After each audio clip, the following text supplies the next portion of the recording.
అధ్యాయం 4వ వచనం. అయినను మొదట నీకుండిన ప్రేమ నువ్వు వదిలితివి. నేను నీ మీద నేరం ఒకటి మోపవలసి వచ్చింది. మనం నేర్చుకున్నాం దేవుని యొక్క సన్నిధిలో ఉన్న మనము విడిచిపెట్టకూడనివి ఏంటి అని. ఎప్పుడైతే మనం పడిపోతున్నప్పుడు ఏదన్నా ఆధారాన్ని మనం పట్టుకున్నాం అనుకోండి. మనం పడిపోతున్నప్పుడు ఒక తాడుని పట్టుకున్నాం. ఆ తాడుని మనము అజాగ్రత్తగా పట్టుకున్నట్లయితే పడిపోతాం. అజాగ్రత్తగా పట్టుకుంటే పడిపోతాం. కనుక మనం ఏం చేయాలంటే అజాగ్రత్తగా కాకుండా మనము జాగ్రత్తగా దాన్ని పట్టుకోవాలి, విడిచిపెట్టకూడదు. మనము రక్షింపబడాలంటే మనం దేన్నైతే పట్టుకున్నామో దాన్ని విడవక గట్టిగా పట్టుకోవాలి. కానీ మనం నేర్చుకున్న గతించిన వారంలో మనం ఏమి విడిచిపెట్టకూడదని దేవుని యొక్క వాక్య భాగం రాయబడుచుంది. అంటే ప్రకటన 2వ అధ్యాయం 4వ వచనంలో రాయబడుచుంది. మొదట నీకుండిన ప్రేమ నువ్వు వదలకూడదు. ఎందుకంటే ఎఫెసు సంఘం చేస్తున్న పని ఏంటంటే వాడుకున్న ప్రేమను వాళ్ళు విడిచిపెట్టారు. అంటే దేవుని యొక్క ప్రేమను, దేవుని యొక్క మహోన్నతమైన కృపను మర్చిపోయి వారు దేవునికి కాకుండా వేరేగా ఉన్న ఇతరుల వాటి మీద వారు ఆధారపడిన వారుగా కనబడుతున్నారు. కనుక వారికున్న మొదటి ప్రేమను వారు విడిచిపెట్టారు. రెండవదిగా మనం చూసుకున్నాం. పరమగీతాలు 2వ అధ్యాయంలో 3వ అధ్యాయం 4వ రాయబడుచుంది. నా ప్రాణప్రియుడు నాకు ఎదురుపడగా నేను అతన్ని విడవక గట్టిగా పట్టుకున్నా. అంటే మన ప్రాణప్రియుడైన యేసయ్యను మనము గట్టిగా విడవకుండా పట్టుకోవాలి. ఇక్కడ యేసయ్యను మనం ఆలోచన చేస్తున్నట్లయితే ఇక్కడ రాయబడిన రోమిలాధిపతి అంటున్నాడు, వినుట వలన విశ్వాసం కలుగును, విశ్వాసము క్రీస్తు యేసుని మాట వలన కలుగును. కాబట్టి ఆయనలో ఉపదేశం ఉంది కనుక ఆ ఉపదేశమును మనం విడవక గట్టిగా పట్టుకోవాలి. ఇంకో విషయం మనం నేర్చుకున్న విశ్వాసం. క్రీస్తులో మన విశ్వాసం కలిగిన వారికి, ఎందుకంటే విశ్వాసం లేకుండా దేవునికి ఇష్టమైనట అసాధ్యం. కనుక విశ్వాసాన్ని కూడా మనం గట్టిగా పట్టుకోవాలి, ఆయన మీద ఉన్న విశ్వాసాన్ని మనం కోల్పోకుండా. కాబట్టి ఓవరాల్గా మనం నేర్చుకున్న ఒకటి, ప్రేమను మనం విడవకూడదు. ప్రేమ అంటే ఏంటంటే యేసు ప్రభుని మనము ఆయన మీద ఉన్న యొక్క ప్రేమ. రెండవది రాయబడుచుంది ఆయన సువార్త మీద ఉన్న ప్రేమ. మూడవది విశ్వాసుల మధ్య ఉన్న ప్రేమను కూడా మనము విడవక గట్టిగా పట్టుకోవాలి. ఇక్కడ ఎఫెసు సంఘము గట్టిగా పట్టుకోకుండా విడిచిపెట్టడం వల్ల 5వ వచనంలో రాయబడుచుంది, నేను నీ వద్దకు వత్తును, నీ దగ్గర ఉన్న దీపస్తంభం నేను తీసివేస్తున్నాను రాయబడుచుంది. ఎప్పుడైతే మన దగ్గర ఉన్న దీపస్తంభం తీసివేయబడిందో మన బ్రతుకు చీకటి. కనుక వాక్య భాగం రాయబడుచుంది, నీ బ్రతుకు చీకటిమయం కాకుండా ఉండాలి అంటే ఒకటి, ప్రేమను గట్టిగా పట్టుకోవాలి, క్రీస్తును కూడా గట్టిగా పట్టుకోవాలి. కాబట్టి ఈ దినమున ఇంకా మనం ఏమి విడవకుండా గట్టిగా పట్టుకోవాలని పరిశుద్ధ లేఖనం తెలియజేస్తుందో నేర్చుకుందాం. యోబు గ్రంథము 27వ అధ్యాయం. యోబు గ్రంథము 27వ అధ్యాయము 6వ వచనం ఒకసారి చూద్దాం. నీతిని విడవక నేను గట్టిగా పట్టుకొందును. చాలండి, ఇక్కడ రాయబడుచుంది, నా నీతిని విడవక గట్టిగా పట్టుకోవాలి. అంటే నీతిని విడవకుండా గట్టిగా పట్టుకోవాలి. నీతి అంటే ఏంటి? మనం చాలాసార్లు మాట్లాడుతూ ఉంటాం నీతి అనే మాట. నీతి అంటే మాట ఏంటి? మనం తిట్టేటప్పుడు కూడా మాట్లాడుతూ ఉంటాం అమ్మా, నీతి అనే మాట మనం ఉపయోగిస్తూ ఉంటాం. నీతి అంటే ఏంటి? మీరు ఎవరిని తిట్టలేదంటే నీతి అని నీతి అమ్మా మనం అంటూ ఉంటాం. ఏమని? నీతి తక్కువ దానా అని ఏమంటాం. అంటే ఏంటి నీతి? అంటే ఏంటి? అంటే ఏమా మోసం చేసే లక్షణాలు లేకుండా ఉండటం. నీతి నిజాయితీ మనం అంటాం, నేను నీతికి నిజాయితీకి ధర్మానికి కట్టుబడిన వాడిను అని. కానీ ఇక్కడ రాయబడుచుంది, నీతిని మనము విడిచిపెట్టకూడదు. ఎప్పుడైతే మనం నీతిని విడిచిపెట్టామో మన మీద ఒక చెడ్డ మార్క్ అనేది కనబడుతుంది. ఎప్పుడైతే మనం నీతిని విడిచిపెట్టామో మనకు ఉండవలసిన మంచి పేరును మనము కోల్పోతాం. ఒకసారి చూద్దాం, చూడండి. ద్వితోపదేశ కాండము 32వ అధ్యాయము, ద్వితోపదేశ కాండము 32వ అధ్యాయం 4వ వచనం చూద్దాం.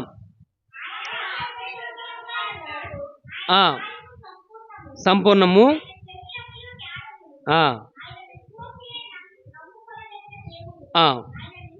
ఆయన నీతిపరుడును యథార్థవంతుడు. కాబట్టి నీతి అంటే ఏంటంటే యేసయ్య. కాబట్టి ఆయన నీతి కనుక మనం ఏం చేయాలంటే ఆ నీతిని విడిచిపెట్టక మనము గట్టిగా పట్టుకోవాలి. కానీ ఇక్కడ రాయబడుచుంది ఆయన నీతిపరుడు అని రాయబడుచుంది. కాబట్టి నీతి ఆయన దగ్గర మనకు కనబడుతుంది, మంచితనం ఆయన దగ్గర కనబడుతుంది. ఆయన దగ్గర ఎటువంటి మోసం లేదు. ఎందుకంటే ఆయన చెప్పిన ప్రతి వాక్యం కూడా సత్యమైనది. ఆయన చెప్పిన ప్రతి ఒక్క మాట నెరవేర్పు అనేది మనకు కనబడుతుంది. యోహాను సువార్త 17:17లో రాయబడుచుంది, నీ వాక్యమే సత్యం.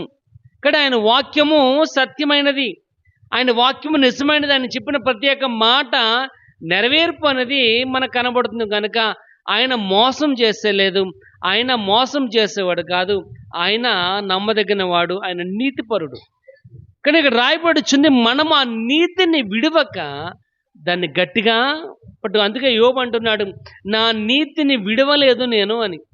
ఎందుకు నీతిని విడవలేదు అంటే యోబు యొక్క జీవితంలో భయంకరమైన శోధన, ఒళ్ళంతా కూడా కురుపులు రసగారుతున్నాయి, గోక్కోడానికి కూడా గోళ్ళు లేని యొక్క సమయంలో, తన భయంకరమైన పరిస్థితిలో ఉన్న సమయంలో, తన భార్య అతన్ని ప్రేమించవలసిన సమయంలో ద్వేషించినదిగా కనపడుతుంది. తన కుమార్తెలు పోయారు, తన యొక్క పనివారు పోయారు, తనకున్న సమస్తమును కూడా కోల్పోయిన వాడుగా ఉన్నాడు. అయినప్పటికీ 27వ అధ్యాయంలో యోబు అంటున్న మాట, నా నీతిని విడవక నేను గట్టిగా పట్టుకున్నా. ప్రియమైన వాళ్ళరా, దేవుని యొక్క వాక్య భాగం రాయబడుచుంది, మనము కూడా నీతిని విడవక గట్టిగా పట్టుకోవాలి. చూడు, ఒకసారి చూద్దాం, కీర్తనలు చూద్దాం. 11వ కీర్తన, కీర్తనలు 11వ కీర్తన 7వ వచనం. నీతిమంతుడు ఆయన నీతిని ప్రేమించువాడు, యథార్థవంతులు ఆయన ముఖదర్శనము చేసే. ఇక్కడ రాయబడుచుంది, యెహోవా నీతిమంతుడు, ఆయన నీతిని ప్రేమించువాడు. ఇక్కడ మనం నీతిగా ఉండకపోతే ఆయన మనల్ని ప్రేమించేవాడు కాదు. కానీ ప్రియమైన వాళ్ళరా, ఆ నీతిని ప్రేమించేవాడు కనుక ఆ నీతిని మనము గట్టిగా పట్టుకోవాలి, లూజుగా ఉండకూడదు, జారిపోయకూడదు. కాబట్టి ఇక్కడ వాక్యభాగం రాయబడుచుంది, ఆయన నీతిమంతుడు కనుక ఆయన నీతిని ప్రేమించేవాడు. కింద మాటలో రాయబడుచుంది, యథార్థవంతులు ఆయన ముఖదర్శనము చేస్తారు. మన దేవుణ్ణి చూసేవారుగా, ఆయన యొక్క దర్శనాన్ని కలిగిన వారుగా ఉండాలంటే మన యొక్క జీవితంలో నీతిని మనము విడవక గట్టిగా పట్టుకోవాలి. చూడండి, అదే కీర్తన 116వ కీర్తన, 116వ కీర్తన 5వ వచనం చూద్దాం. యెహోవా దయాళుడు, నీతిమంతుడు, మన దేవుడు వాత్సల్యత గలవాడు. చాలండి, యెహోవా దయాళుడు, నీతిమంతుడు అంటే ఆయన వాత్సల్యత కలవాడు. అంటే వాత్సల్యత అంటే ఏంటి? నీ మీద ప్రేమను చూపించేవాడు, నువ్వు ప్రేమించకపోయినా నిన్ను ప్రేమించేవాడు. ఎందుకంటే ఆయన నీతిమంతుడు కనుక ఆ నీతిని విడవకుండా మనము ప్రేమించినట్లయితే ఆయన తన వాత్సల్యమును చూపించేవాడుగా కనబడుతున్నాడు. కనుక యోబు అంటున్నాడు, నేను విడవక నా నీతిని గట్టిగా నేను పట్టుకుందును. ప్రియమైన వాళ్ళరా, మనం నీతిని విడవక గట్టిగా పట్టుకోవాలి. చూడండి, 1వ యోహాను పత్రిక ఒకసారి చూద్దాం. 1వ యోహాను పత్రిక 2వ అధ్యాయం 1వ వచనం. నా చిన్నపిల్లలారా,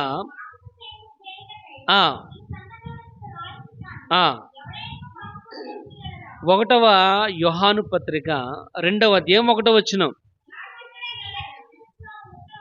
నీతిమంతుడైన యేసుక్రీస్తుని ఉత్తరవాది తండ్రి యొద్ద మనకున్నాడు. ఆయన మన పాపములకు, ఇక్కడ రాయబడుచు, నీతిమంతుడైన యేసు అని ఉత్తరవాది తండ్రి దగ్గర ఉన్నాడు, మన దగ్గర ఉన్నాడు. ఆయన నీ నిమిత్తము తన యొక్క నీతి కార్యముల ద్వారా నేను రక్షించడానికి ఆయన వాత్సల్యత కలిగిన వాడిగా కనబడుతున్నాడు. కనుక ప్రియమైన వాళ్ళరా, మనము నీతి అనే ఆయనను గట్టిగా పట్టుకోవాలి, విడిచిపెట్టకూడదు. మనం అనుకోవచ్చు నీతిమంతులుగా ఉండడం వల్ల ప్రయోజనం ఏంటి అని. మనం నీతిగా ఉండడానికి చాలాసార్లు ప్రయత్నం చేస్తూ ఉంటాం. కొన్ని సార్లు మనకున్న యొక్క పరిస్థితులను బట్టి మనం నీతి మర్చిపోతూ ఉంటాం. నీతిని మర్చిపోయిన వారుగా కనబడుతూ ఉంటాం. కానీ వాక్య భాగము రాయబడుచు నీతిమంతుగా ఉండడం అంటే, నీతిని విడవక పట్టుకోవడం వల్ల బెనిఫిట్ ఏంటో కూడా చూద్దాం. పరిశుద్ధ లేఖనము ఏమి సెలవిస్తుందో, నీతిమంతుడుగా ఉండడం వల్ల బెనిఫిట్ ఏంటి? ఎందుకంటే ఆయన నీతిమంతుడును యథార్థవంతుడై ఉన్నాడు. ఆయన నీతిని ప్రేమించేవాడుగా, నీతిమంతుడు కనుక ఆయన తన వాత్సల్యాన్ని చూపించేవాడుగా ఉన్నాడు. కాబట్టి నీతిని కలిగి జీవించడం వల్ల ప్రయోజనం ఏంటో చూద్దాం. యెషయా గ్రంథం ఒకసారి చూడండి. యెషయా గ్రంథము 32వ అధ్యాయం. యెషయా గ్రంథము 32వ అధ్యాయము 17వ వచనం చూద్దాం. నీతి సమాధానమును కలుగచేయును. చాలండి. ఏంటంట? నీతి ఏం చేస్తుందంట? సమాధానాన్ని. సమాధానం అంటే ఏంటి? శాంతి. యోహాను సువార్త 14వ అధ్యాయంలో రాయబడుచున్న 27వ వచనంలో, నా శాంతిని మీకు అనుగ్రహించి వెళ్ళుచున్నాను అని. ఇక్కడ నీతి అంటే ఏంటంటే సమాధానం. నీ యొక్క జీవితంలో సమాధానము లేదు, శాంతి లేదంటే వాక్యభాగం సెలవిస్తుంది, నువ్వు నీతిని విడిచిపెట్టేస్తావు. నువ్వు నీతిని గట్టిగా పట్టుకోలే. ఏదో పట్టుకున్నాం అనే పేరుకి మనము పట్టుకున్నాం అని మనం అర్థం చేసుకోవాలి. ఇక్కడ రాయబడుచుంది, నీతి వలన లాభం ఏంటంటే నీ యొక్క జీవితం మనకు సమాధానమైన కలుగజేసేవాడు. యోహాను సువార్తలో రాయబడుచుంది, నా శాంతిని మీకు అనుగ్రహించి వెళ్ళుచున్నాను కనుక నా శాంతిని మీకు ఇస్తున్నాను కనుక. నీతి అంటే ఏంటంటే సమాధానం, శాంతి. ఇక్కడ శాంతి సమాధానమును దేవుడు మనకు కలుగజేశాడు. దేని ద్వారా అంటే నీతి ద్వారా. ఆ నీతిని విడవక మనం గట్టిగా పట్టుకోవాలి. కానీ గట్టిగా పట్టుకోవడం వల్ల మొదటి బెనిఫిట్ ఏంటంటే మనకు సమాధానం. ఇక్కడ కింద మాట ఇంకో రాయబడుచుంది, అదే 32:17లో, నీతి సమాధానము కలుగు చేయును, నీతి వలన నిమ్మళము. ఇక్కడ నీతి వలన ఏంటంట? మన యొక్క జీవితంలో శాంతి, సమాధానం, నిమ్మల, ఎటువంటి యొక్క భయం కలగకుండా కూల్గా మనం ఉండగలం. ఇక్కడ వాక్య భాగం రాయబడుచుంది, నీతి వలన సమాధానము, శాంతి, నిమ్మలత్వం, నిబ్బరం, ఎటువంటి భయాందోళన గురి కాకుండా మనం ప్రశాంతంగా ఉండాలి అంటే నీతిని విడవక గట్టిగా పట్టుకోవాలి. చూడండి, ఇంకో మాట చూద్దాం. అదే సామెత గ్రంథం ఒకసారి చూద్దాం. సామెత గ్రంథము 28వ అధ్యాయం 1వ వచనం చూద్దాం. ఇక్కడ ఇంకో మాట రాయబడుచుంది చూడండి. సామెతలు 28:1, ఎవడు తరమకుండానే దుష్టుడు పారిపోవును, నీతిమంతులు సింహం వలె. ఏంటంట? నీతిమంతులు సింహం వలె ధైర్యంగా ఉంటారు. కానీ నీలో ఉన్నది పిరికి ఆత్మ అయితే కాదు, నీలో ఉన్నది ధైర్యపు ఆత్మ. అది కలుగు చేస్తున్న వాడు నీతిమంతుడు. కానీ ఇక్కడ రాయబడుచుంది, నీతిని విడవక పట్టుకోవడం ద్వారా ఒకటి సమాధానం, రెండోది ధైర్యంగా ఉండగలం. రెండోది ఏంటంట? ధైర్యం. నువ్వు ధైర్యంగా లేవంటే నువ్వు నీతిని విడిచిపెట్టేస్తావు అన్నారు. ఇక్కడ వాక్య భాగం రాయబడుచుంది, నీతి. ఇక్కడ రాయబడుచున్న మాట ఏంటంటే నీతిమంతులు సింహం వలె అంటున్నాడు. దేనివల్ల? సింహం అంటే ఏంటి అమ్మ? మన ఇంట్లో పెంచుకునేదా? అడవికి రారాజు. అడవి అంతటికి రాజు ఎవరంటే సింహం. ఈ సింహం కంటే ఏనుగు ఎంత బలమైనప్పటికీ ఏమా రారాజు ఎవరంటే సింహం. అది ఒకసారి గాండ్రించిందంటే అమ్మ ప్రతి జీవి కూడా సైలెంట్ అయిపోవలసిందే. రాయబడుచు నీతిమంతులు సింహం వలె. ఏంటంటే సింహం వలె ధైర్యంగా ఉంటారు. కాబట్టి ఆయన మనకిచ్చిన ధైర్యము అంటే ఎటువంటిది అంటే చూడండి, ఇక్కడ ఇంకో మాట చూద్దాం. చూడండి, హెబ్రీ రాసిన పత్రిక ఒకసారి చూద్దాం. హెబ్రీ 13వ అధ్యాయం 5వ వచనం ఒకసారి చూడండి. 6వ వచనం చదవండి. ప్రభువు నాకు సహాయకుడు, నేను భయపడను, నరమాత్రుడు నాకు ఏమీ కూడా చేయలేడు అని మంచి ధైర్యముతో చెప్పగలిగిన వారమై ఉన్నాం. నరమాత్రుడు మనకి ఏమి కూడా, ఎప్పుడు మనం నీతిమంతులుగా ధైర్యవంతులుగా ఉన్నాం. ఏ విధంగా ధైర్యం అంటే సింహం వలె అమ్మ. ధైర్యం అంటే అలాగా ఇక్కడ రాయబడుచుంది అని మంచి ధైర్యముతో. అంటే చెడ్డ ధైర్యం కాదు. అంటే చెడ్డ ధైర్యం అయితే పాము వచ్చింది అనుకోండి అమ్మ, ఒక పాముని చంపాలి. పాము వచ్చినప్పుడు మన వెనకాల ఉంటాడు ఒకడు, అమ్మ చంపే ఏసే. అదే కర్ర ఆడికి ఇచ్చామనుకోండి, నేను చంపనమ్మ, నాకు భయం అమ్మ అంటాడు. అంటే ఆడికి భయం, మనకేం చెప్తున్నాడు? ధైర్యం చెప్తున్నాడు. అటువంటిది కాదు ఇక్కడ రాయబడుతుంది. ఏంటంట? మంచి ధైర్యం. ఏంటంట? మంచి ధైర్యాన్ని ఇచ్చేవాడు ఆయన. ఆ ధైర్యం నువ్వు పొందుకోవాలంటే నువ్వు నీతిని విడవక గట్టిగా పట్టుకున్నట్లయితే రాయబడుతుంది. ఒకటి సమాధానం, రెండోది ధైర్యం. ఏ ధైర్యం అంటే మంచి ధైర్యం. మంచి ధైర్యాన్ని ఆయన ఇచ్చేవాడుగా ఉన్నాడు. చూడండి, ఇంకో మాట మనం చూద్దాం. చూడండి, సామెతలు 11 అధ్యాయం ఒకసారి చూడండి. సామెతలు 11 11:28 చూడండి ఒకసారి. 28, ధనము నమ్ముకున్నవాడు పాడైపోవును, నీతిమంతులు చిగురాకు వలె అభివృద్ధి. వాని యొక్క జీవితములు అభివృద్ధి కావాలంటే నీతిని విడవక గట్టిగా పట్టుకోవాలి. కానీ నీ యొక్క జీవితంలో అభివృద్ధి లేకపోవడం కదా కారణం ఏంటంటే నువ్వు నీతిని పట్టుకుంటలే.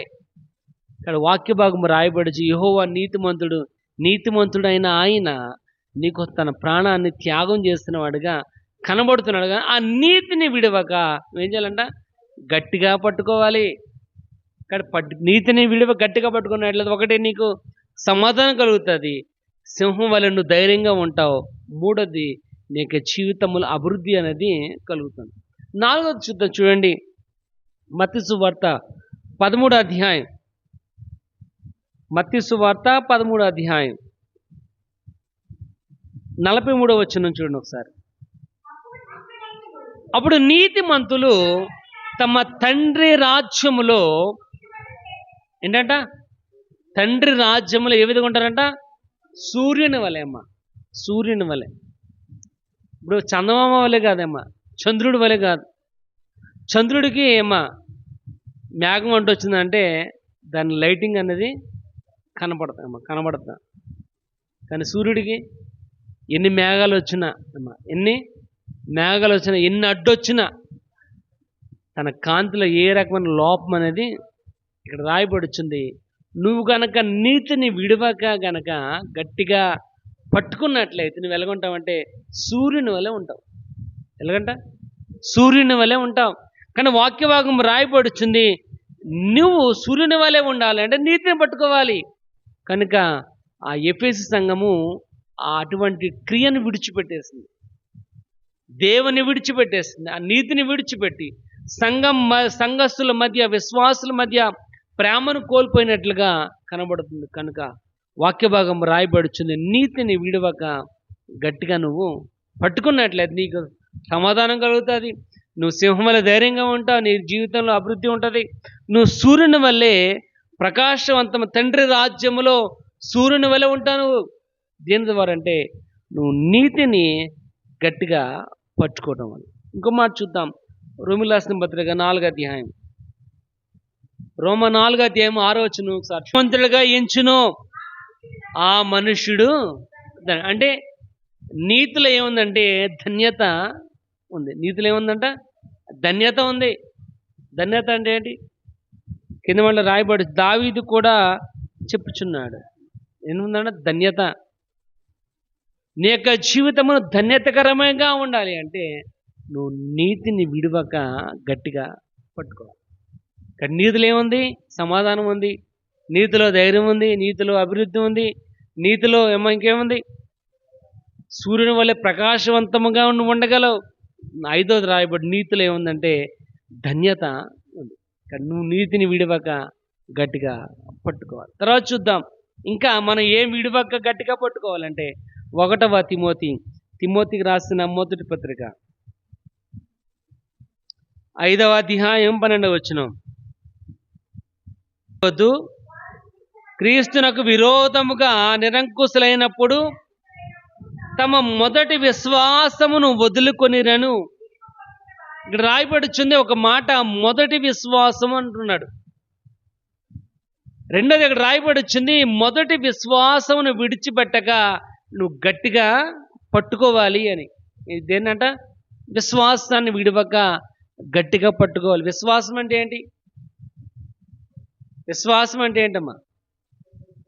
హెబ్రీ 11:1 విశ్వాసం అన్నది నిరీక్షింపబడే వాటి యొక్క నిజ స్వరూపం. అంటే మనం దేనైతే నమ్ముతున్నామో అది మనం పొందుకున్నామని నమ్మటమే విశ్వాసం. ఇక్కడ విశ్వాసం లేకుండా దేవునికి ఇష్టలై ఉండుట అసాధ్యం. కాబట్టి విశ్వాసము క్రైస్తవుని యొక్క జీవితంలో చాలా విలువైనది, నమ్మకమైనదిగా పరిశుద్ధ లేఖనం తెలియజేస్తుంది. కనుక ఇక్కడ రాయబడుచుంది, నీకున్న మొదటి విశ్వాసమును నువ్వు విడవక ఏం చేయాలంట? ఏం చేయాలి? గట్టిగా పట్టుకోవాలి. ఎందుకంటే ఎందుకు గట్టిగా పట్టుకోవాలంటే మనం అంటూ ఉంటాం, మా అబ్బాయి జారు చేతులు ఊడండి అని. మా అబ్బాయి ఏంటంట అంటే ఏంటి? ఆడు ఏది పట్టుకున్నా జారిపోద్దని. ఏది పట్టుకున్నా ఇక్కడ మన చేతులు కూడా జారు చేతుల్లాగా ఉండకూడదు. ఉండకూడదంటే మన విశ్వాసాన్ని ఏం చేయాలంటే గట్టిగా మాట్లాడాలి, గట్టిగా పట్టుకోవాలి. ఇక్కడ ప్రియమైన వాళ్ళు చూడండి, ఒకసారి చూద్దాం 11వ అధ్యాయము హెబ్రీయులకు రాసిన పత్రిక. హెబ్రీ 11 చూడండి, 6వ వచనం చదువుకుందాం. విశ్వాసము లేకుండా దేవునికి ఇష్టమైనట అసాధ్యం. ఇక్కడ రాయబడుచు, నీ యొద్దకు దేవుని యొద్దకు వచ్చేవాడు ఆయన ఉన్నాడనియు తను వెతుకువానికి ఫలము దయచేసేవాడనియు నమ్ముట విశ్వాసం. ఇక్కడ మనము ఆయన చూసి నమ్మిన వారు కానీ చూడక నమ్మిన వారు ధన్యులు. ఆయన ఎలా ఉంటాడో తెలియదు, కానీ మనం నమ్ముతున్నాం. ఆ నమ్మకం ఇక్కడ రాయబడిన విశ్వాసం. అదే లేకపోతే నువ్వు పడిపోతావు. నువ్వు పడిపోకుండా స్థిరముగా రాక్ సాలిడ్గా ఉండాలంటే వాక్య భాగం సెలవిస్తుంది, విశ్వాసమును విడవక నువ్వు గట్టిగా పట్టుకోవాలి. చూడండి, అదే 11వ అధ్యాయం 8వ వచనం చూడండి. అబ్రహాము పిలువబడినప్పుడు విశ్వాసమును బట్టి ఆ పిలుపునకు లోబడి తను స్వాస్థ్యముగా పొందనై ఉన్న దేశమునకు బయలుదేరాడు. ఎక్కడికి వెళ్ళాలో వెరియక బయలుదేరాడు. ఏంటంటే విశ్వాసమును బట్టే దేవుడైన యెహోవా అబ్రహామును పిలిచాడు, రా నీ దేశములో నుంచి, నీ బంధువుల యొద్ద నుండి, నీ యొక్క కుటుంబము నుండి నువ్వు బయటకు వచ్చినట్లయితే నేను దీవిస్తాను. ఎక్కడికి ప్రభా, ఎక్కడికి వెళ్ళాలి, నువ్వు నన్ను ఎక్కడ నడిపిస్తావు, ఆ మార్గం ఎలాగుంటుంది, ఆ రోడ్డు ఎలాగుంటుంది, ఏంటి కొండల గొట్ల మెట్ల తట్ల అని ఏం అడగలేదు. ఏం అడిగాడంటే పిలవగానే బయటకు వచ్చిన వాడిగా కనబడుతున్నాడు. ఎందుకంటే రాడుగా అబ్రహాము పిలువబడినప్పుడు విశ్వాసమును ఆ పిలుపుకు లోబడ్డాడు. పిలుపుకి లోబడ్డాడు కనుక విశ్వాసులకు తండ్రిగా అబ్రహాము ఉన్నాడు. అది ప్రియమైన వాళ్ళరా, ఆ విశ్వాసమును ఏం చేయాలంటే విడవక నువ్వు ఏం చేయాలంట? గట్టిగా పట్టుకోవాలి. విశ్వాసాన్ని విడవక ఏం చేయాలి? గట్టిగా పట్టుకోవాలి. మనం ఏం చేస్తుంటాం అంటే కొన్నిసార్లు పడిపోతూ ఉంటాం, కొన్నిసార్లు లేవలేని స్థితిలో ఉండిపోతూ ఉంటాం, కొన్నిసార్లు మనకి ఇబ్బందుల ద్వారా శోధనల ద్వారా మనం సతమతం అయిపోయి మనం ఏ విశ్వాసాన్ని చూపించాలో ఆ విశ్వాసాన్ని మనము చూపించిన వారిగా ఉండిపోతాం. కానీ ఇక్కడ అంటున్నాడు, దేవుణ్ణి ఎంతమంది వెతుకుతారు, వెతుకు వారికైనా ఫలము దయచేసేవాడు ఉన్నాడు. ఆ ఫలమును పొందుకోవాలంటే నువ్వు తప్పనిసరిగా విశ్వాసమును విడవక నువ్వు గట్టిగా పట్టుకోవాలి. ఇక్కడ చూద్దాం విశ్వాసంలో ఏముందో చూద్దాం. ఒకసారి చూడండి, రోమీయులకు రాసిన పత్రిక చూద్దాం. రోమా 4వ అధ్యాయం, రోమీయులకు రాసిన పత్రిక 4వ అధ్యాయం 19వ వచనం కానీ చూద్దాం ఒకసారి. మాట రాయబడిచింది, అబ్రహాం గురించి రాయబడిచింది. అబ్రహాంకి దేవుడని యెహోవా పిలిచాడు 75 సంవత్సరంలో ఉన్నప్పుడు, రా నేను గొప్ప జనంగా చేస్తానని. కానీ 100 సంవత్సరాలు వచ్చిన ఆ వాగ్దానం అనేది తన యొక్క జీవితంలో నెరవేరడానికి 10 సంవత్సరాలు వెయిట్ చేయవలసి వచ్చింది. కానీ ఇక్కడ రాయబడుచుంది, అబ్రహాము ఏంటంట రమారమే 100 ఏండ్ల వయసు గలవాడై ఉండి అప్పటికే తన శరీరము మృతతుల్యమైనట్లుండెను. అంటే ఏంటి అంటే తన శరీరము ఈ యొక్క చర్మంతో కూడా ఏమైపోయిందంటే జారిపోతుంది. ఏ రకమైన పట్టుత్వం అనేది లేదు, స్కిన్లో బలం లేదు, అంటే లూజ్గా అయిపోయింది శరీరం అంతా కూడా. అక్కడ రాయబడి వచ్చింది, శారా గర్భమును మృతతుల్యమైనట్లుగా ఆలోచించాను. అంటే శారా గర్భం కూడా అంటే పిల్లల్ని కనే యొక్క అవకాశం అనేది శారాకి లేదు తన యొక్క జీవితం. అంటే వారిద్దరి యొక్క జీవితంలో వయస్సును బట్టి వారి కనబడే విధానాన్ని బట్టి కనుక ఆలోచించినట్లయితే వారి పిల్లలు పుట్టే అవకాశం వారి యొక్క జీవితంలో లేదు. వారి శరీరం అంతా కూడా మృతతుల్యం అయిపోయింది. అక్కడ రాయబడి వచ్చింది. కానీ అవిశ్వాసం వలన దేవుని వాగ్దానం కూర్చున్న సందేహింపక అని అంటే దానివల్ల అవిశ్వాసం తన జీవితంలో రాకుండా దేవుడు చెప్పిన వాగ్దానాన్ని ఏమాత్రం కూడా డౌట్ పడకుండా రాయబడుచుంది. దేవుని మహిమపరిచి ఆయన వాగ్దానం చేసిన దాన్ని నెరవేర్చుటకు సమర్థుడని రూఢిగా విశ్వసించి విశ్వాసం వలన చదవండి అమ్మా, విశ్వాసం వలన బలము నొందెను. చాలండి. ఇప్పుడు విశ్వాసాన్ని విడవక మనం పట్టుకోవటం వల్ల మనకు వచ్చే లాభం ఏంటంటే బలం. ఏంటంట? బలం. మనం బలంగా ఉండాలంటే బూస్ట్ తాగ అవసరం లేదు, బలంగా ఉండాలంటే హార్లిక్స్ తాగ అవసరం లేదమ్మా, బలంగా ఉండాలంటే కాఫీలో టీలో హార్లిక్స్ కలుపుని తాగ అవసరం లేదు. ఏం చేయాలి? విశ్వాసం ఉంటే చాలు. ఇక్కడ రాయబడుచుంది, తన శరీరము మృతతుల్యం అయిపోయినప్పటికీ, శారా గర్భము మృతతుల్యం అయిపోయినప్పటికీ ఇక్కడ వాక్య భాగము రాయబడుచుంది, వారి విశ్వాసమును బట్టి నమ్మారు గనక, ఏమాత్రము సందేహింపగా నమ్మారు గనక వారు విశ్వాసం వలన ఏం పొందుకున్నారంట? బలం పొందుకున్నారు. కనుక దేవుడు వారికి మంచి బహుమానాన్ని ఇస్సాకుని ఇవ్వడం జరిగింది. అంటే ఏంటి ఇక్కడ రాయబడి వచ్చింది, విశ్వాసం వలన మనం బలహీనులం కాదు, బలవంతులం.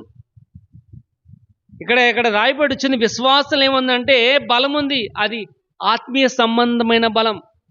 ఎందుకంటే వారు వయసు అయిపోయినప్పటికీ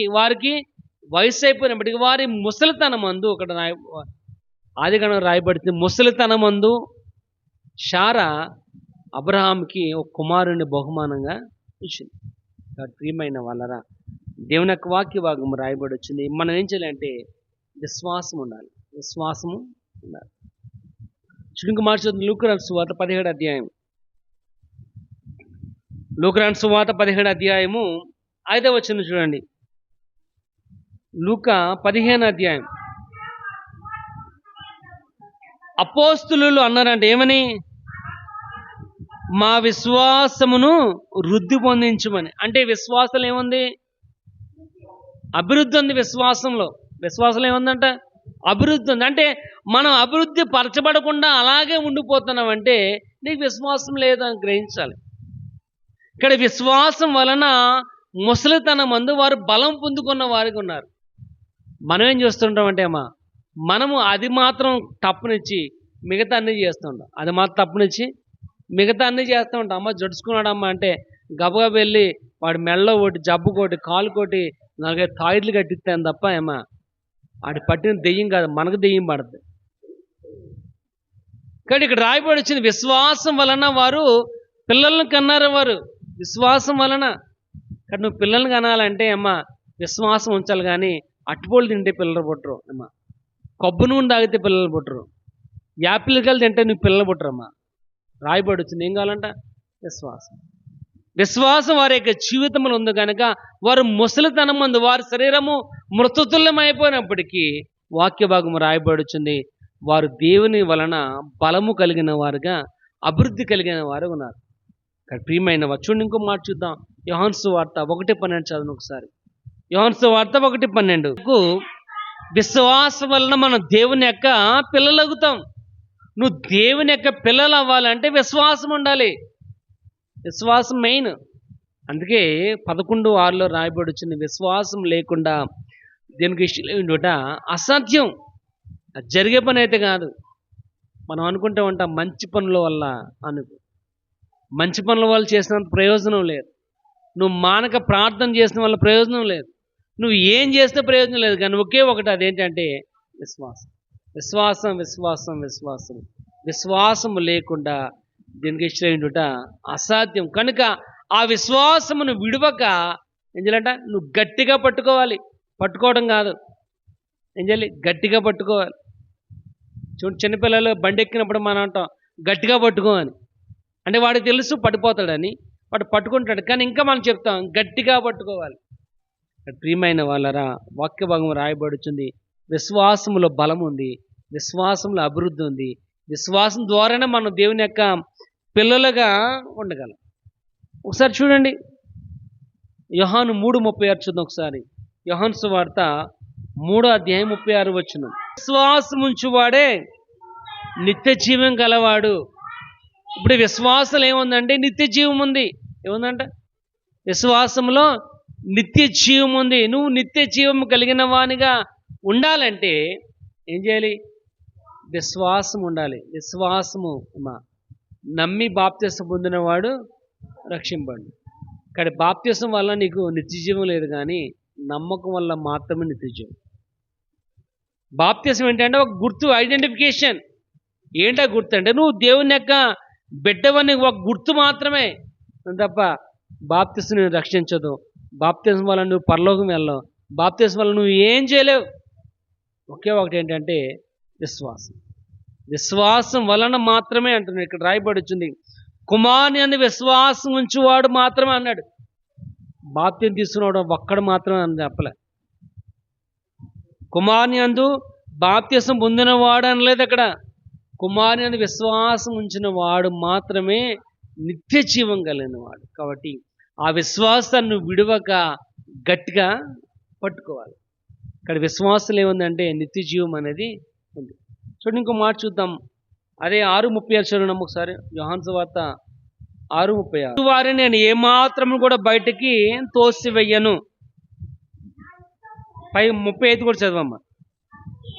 జీవాహారము నేనే, నా యొద్దకు వచ్చేవాడు ఏ మాత్రం కూడా ఆకలి కొనడు. నా యందు విశ్వాసం ఉంచిన వాడు ఎన్నడను కూడా దప్పికొనడు అని. నా యందు విశ్వాసం ఉంచిన వాడు ఎన్నడూ కూడా దప్పికొనడం అంటే ఇక్కడ ఓన్లీ వాటర్ గురించి కాదు ఇక్కడ రాయబడింది. దప్పికంటే ఏంటి? మనకేం అవసరం? నీళ్ళు అవసరం చెప్తుంది. దాన్ని దప్పిక అంటామా. ఆకలి అంటే ఏంటి? మనకు ఆహారం అవసరం. వస్త్రాలు అంటే ఏంటి? మనకు వస్త్రాలు అవసరం. అంటే నీ యొక్క జీవితంలో ఏది అవసరమైనప్పటికీ నువ్వు విశ్వాసం ఉంచినట్లయితే నువ్వు దాన్ని పొందుకుంటావు.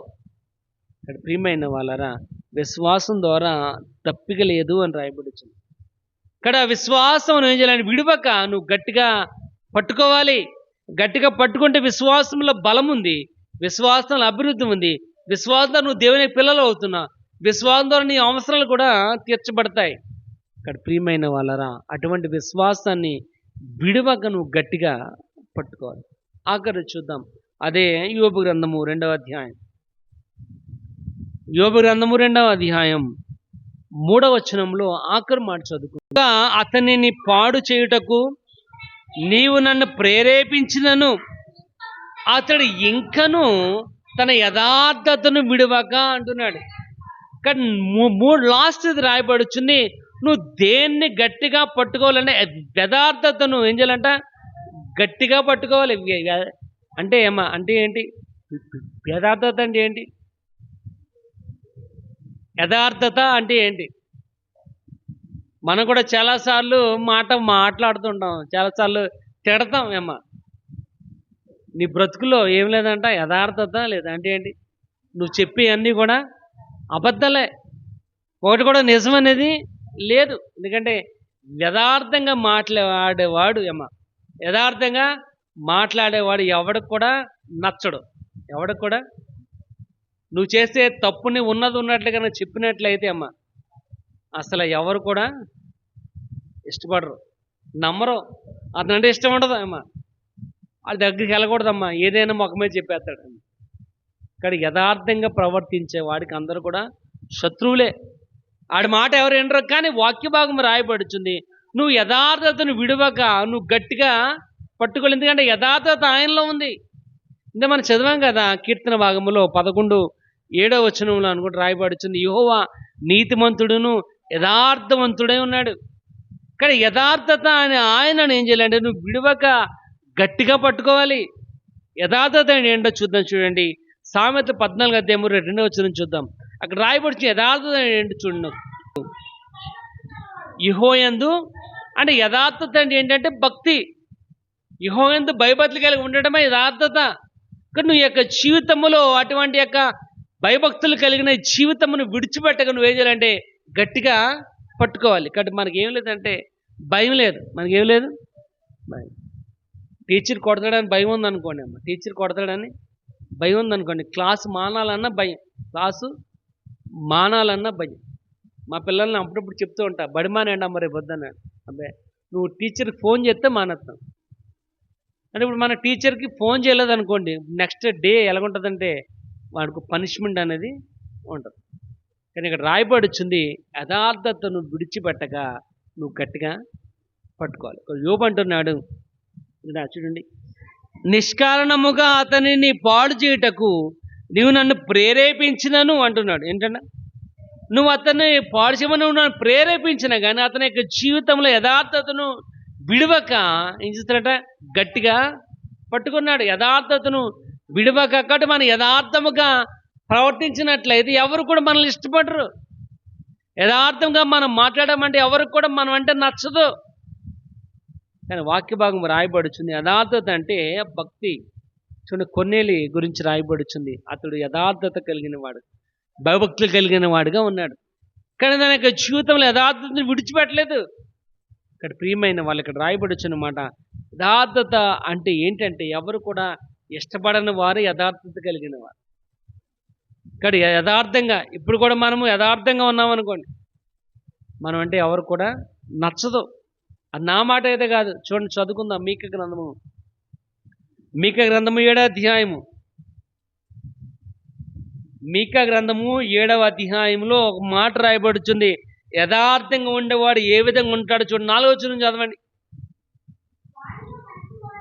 వానిలో మంచివాడు ముండ్ల చెట్టు వంటి వాడు. ఎవడాడు? యథార్థత కలిగిన వాడు. ఏ విధంగా ఉంటాడంటే గుచ్చుకునేలాగా మాట్లాడతాడు. వారిలో యథార్థవంతులు ముండ్ల కంచె కంటెను. ఎవరమ్మేలా యథార్థత కలిగిన వాడు ఎవరంటే గుచ్చుకునే విధంగా ఉంటాడు. వాడు ఏ మాట మాట్లాడినా గుచ్చుకుంటుంది. కాబట్టి ఆ గుచ్చుకునే మాట మనం విన్నాం అనుకోండి, అమ్మ నచ్చదాడు. చూడండి, ఇంకో మాట చూడండి, అదే ఆమోసు గ్రంథం ఒకసారి చూద్దాం. ఆమోసు గ్రంథము 5వ అధ్యాయం, ఆమోసు గ్రంథం 5వ అధ్యాయం 10వ వచనం ఒకసారి చూడండి.